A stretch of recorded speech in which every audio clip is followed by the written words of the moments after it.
It's weird, isn't it? Because it's only really been this year, hasn't it?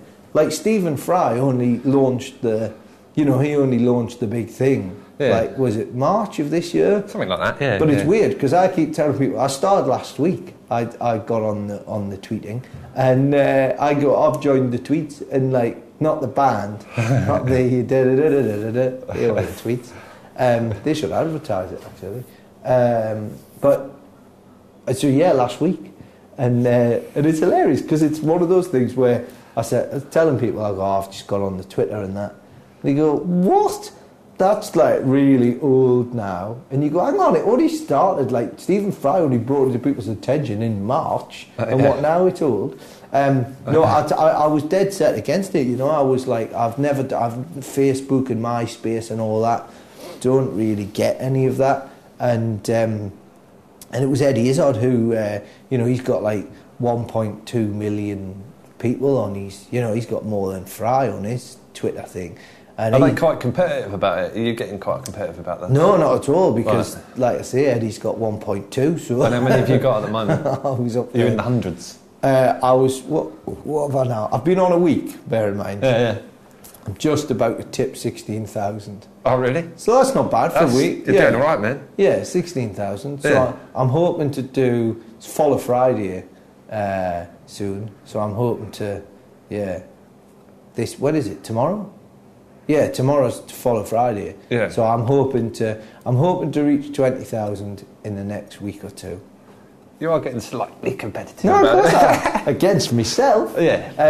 But yeah, it was one of those things where I was just going, no, I'm not doing it, and all the rest of it. And then, like, literally, it was Eddie who just went, you've got to do the Twitter thing. Yeah. You can just tell people anything you want. I was like, but who gives a shit whether or not I'm, no one cares if I'm eating a sandwich or, I'm in a restaurant, but as he pointed out, you don't have to, you can make it whatever you want. So what I do is I make stuff up. Yeah, so yours are just generally untruths. Yeah, they're true. Like, I don't lie about where I am, but for example, like yesterday, I posted a couple of facts. Which is what I love about it, which I never fully took into consideration, is the fact that, like, I thought it was just pure ego. You sit there and go, I'm doing this, I'm doing that, and this is what I'm doing. But what I didn't fully take into consideration is the fact that you just throw an idea out there, and instead of it being like on stage where you go, here's an idea, and people just laugh, and then they might, you sort of, they'll get involved in the show. But with Twitter, it's one of those things, you throw an idea out there, and you're no longer in charge of it. It just it takes on its own, it becomes its own thing, you know. So like, I sent one out yesterday, basically saying that, making the point that all animals in Kiev are, instead of blood, they have garlic butter for blood. Yet we only eat their chickens, right? And it's that sort of thing. So I send that out, and then all of a sudden it's like. And then I send another one out saying the men and women of Kiev also have garlic butter for blood.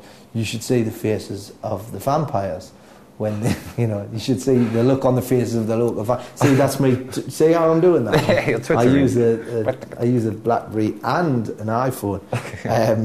So that's how I do it, because most people would do that.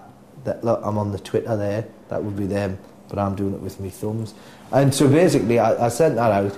And then another one about mini Kievs are basically mini Kievs are basically made with the blood of Ukrainian dwarves. Let's band together and stop this cruel practice.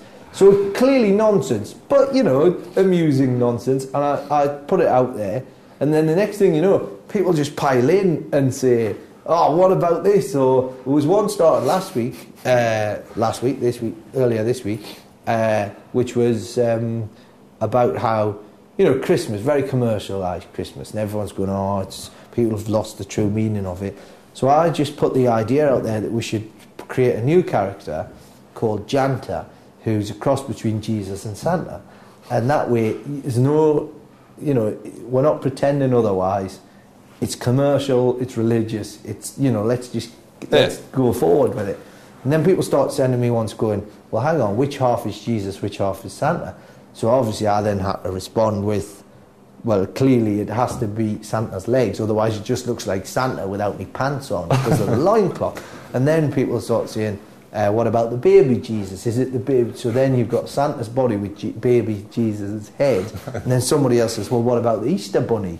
What would happen if Jesus and the Easter bunny were... So it's one of those things where, like, whereas normally you come up with an idea and you spin off in your own head, I'll put it out there, and, you know, so far there's enough people who are into, you know, mindless bollocks that just go,